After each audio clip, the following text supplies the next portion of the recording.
We've already lost a lot of community in these areas because there's so many few people that are still farming.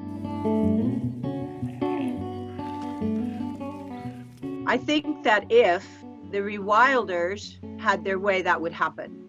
I think also that if Westminster picks apart devolution, that could happen.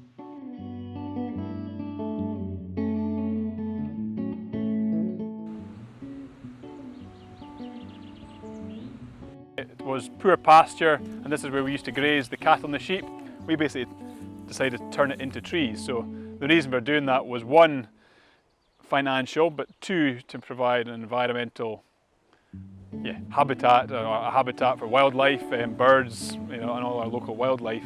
But also, Dad wanted to leave a legacy, and that legacy was to create a community woodland that the local population from Balmullo, which is just a mile down the farm track there, could enjoy.